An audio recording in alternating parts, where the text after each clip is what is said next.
सनातन धर्म में चैत्र मास का अत्यधिक महत्व है। हिंदू धर्म में भगवान हनुमान जी को एक चिरंजीवी देवता के रूप में पूजा जाता है। मान्यता है कि वे आज भी पृथ्वी पर उपस्थित हैं और अपने भक्तों की रक्षा करते हैं। उन्हें राम भक्त, संकट मोचन और बजरंग बली जैसे अनेक नामों से जाना जाता है। हनुमान जी की भक्ति और शक्ति के कारण हिंदू धर्म में उनकी पूजा का विशेष महत्व है। चैत्र मास की पूर्णिमा तिथि को हनुमान जन्मोत्सव के रूप में मनाया जाता है। 12 अप्रैल को देश दुनिया में यह पर्व मनाया जाएगा। नमस्कार, मैं हूँ वैष्णवी पांडे। भगवान श्री राम के भक्त हनुमान जी सभी संकटों का नाश करते हैं और जिस घर में हनुमान जी की कृपा बनी रहती है उस घर में नकारात्मक प्रवेश नहीं हो सकता है। भगवान हनुमान के जन्मोत्सव का पर्व हिंदू धर्म में भक्ति और उत्साह के साथ मनाया जाता है। भगवान हनुमान को शक्ति, भक्ति और सेवा का प्रतीक माना जाता है। धार्मिक मान्यताओं के अनुसार त्रेता युग में इसी दिन माता अंजना की कोख से भगवान शिव के रुद्र अवतार हनुमान जी का जन्म हुआ था। हनुमान जन्मोत्सव के दिन उनकी विशेष पूजा अर्चना की जाती है। हालांकि कई बार तिथियों के कारण हनुमान जन्मोत्सव की तारीख को लेकर भक्तों में कंफ्यूजन बनी रहती है। हिंदू पंचांग के अनुसार इस साल हनुमान जन्मोत्सव यानी चैत्र महीने की पूर्णिमा तिथि की शुरुआत 12 अप्रैल को सुबह 3:31 पर होगी। वहीं इसका समापन अगले दिन 13 अप्रैल को सुबह 5:51 पर होगा। हिंदू धर्म में उदया तिथि का महत्व है। पौराणिक ग्रंथों के अनुसार माता अंजना एक अप्सरा थी जिन्हें श्रापवश पृथ्वी पर जन्म लेना पड़ा। उन्होंने 12 वर्षों तक भगवान शिव की कठोर तपस्या की। इस तपस्या से प्रसन्न होकर भगवान शिव ने अपने रुद्र अवतार में अंजना के गर्भ से हनुमान जी का जन्म लिया।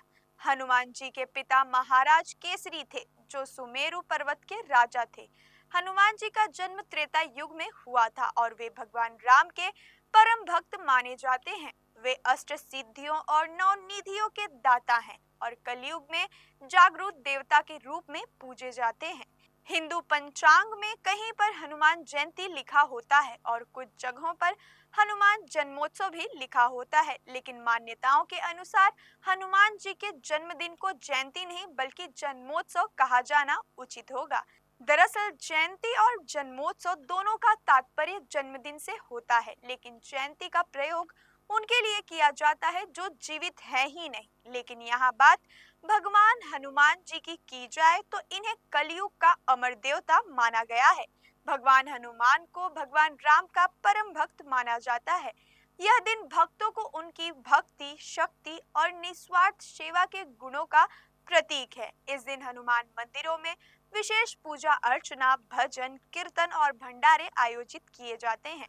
इसके साथ ही भक्त व्रत रखते हैं और विधि पूर्वक पूजा पाठ करते हैं।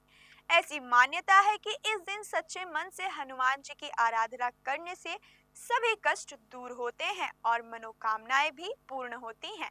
हनुमान जन्मोत्सव साल में 2 बार आता है। उत्तर भारत में चैत्र पूर्णिमा को हनुमान जन्मोत्सव मनाया जाता है। कहते हैं कि इस दिन हनुमान जी का अवतरण हुआ था। वहीं दक्षिण भारत में कार्तिक कृष्ण चतुर्दशी को हनुमान जन्मोत्सव मनाया जाता है। इसके पीछे मान्यता है कि इस दिन भगवान हनुमान को देवी सीता ने अमर होने का वरदान दिया था। हनुमान 8 चिरंजीवी में से एक है।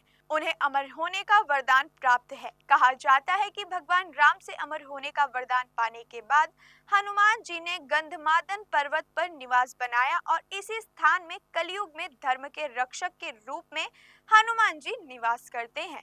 इसलिए हनुमान जी के जन्मदिन की तिथि को जयंती के बजाय जन्मोत्सव कहना उचित होगा। जब कोई अमर होता है तो उसके साथ जयंती शब्द प्रयुक्त नहीं करना चाहिए। साथ ही जन्मोत्सव किसी भी ईश्वरीय अवतार जैसे कि भगवान श्री राम, कृष्णा या हनुमान जी के जन्म दिवस को संबोधित करने के लिए जन्मोत्सव शब्द का प्रयोग किया जाता है, क्योंकि इनके जन्म को हमारे देश में उत्सव के रूप में मनाया जाता है, इसलिए इसे जन्मोत्सव कहा जाता है। इसके जन्म दिवस को जन्मदिन या जयंती जैसे शब्दों से संबोधित नहीं किया जाता है। हनुमान जयंती का विशेष महत्व है क्योंकि यह दिन केवल हनुमान जी के जन्म का ही नहीं बल्कि उनके भक्ति और शक्ति के प्रतीक होने के कारण भी महत्वपूर्ण है। माना जाता है कि जो भक्त सच्चे मन से हनुमान जी की पूजा करते हैं, उसे भय रोग, बाधा और शत्रु से रक्षा मिलती है। हनुमान जन्मोत्सव के दिन पूजा, पाठ और दान विशेष फलदायी माने जाते हैं। इस दिन हनुमान जी की पूजा से व्यक्ति की सारी समस्याएं हल होती हैं और उसे अपार शक्ति और साहस प्राप्त होता है। निश्चय प्रेम प्रतीति ते विनय करे सन्मान, तोहि के कारज शकल शुभ सिद्ध करे हनुमान। अर्थात जो कोई भी भगवान राम हनुमान जी के सामने दृढ़ संकल्प लेने में पूरी श्रद्धा और विश्वास प्रेम से उनसे प्रार्थना करता है, हनुमान जी उनके सभी कार्यों को सिद्ध करते हैं। सभी दर्शकों को हनुमान जन्मोत्सव की अनेक अनेक बधाइयां और शुभकामनाएं।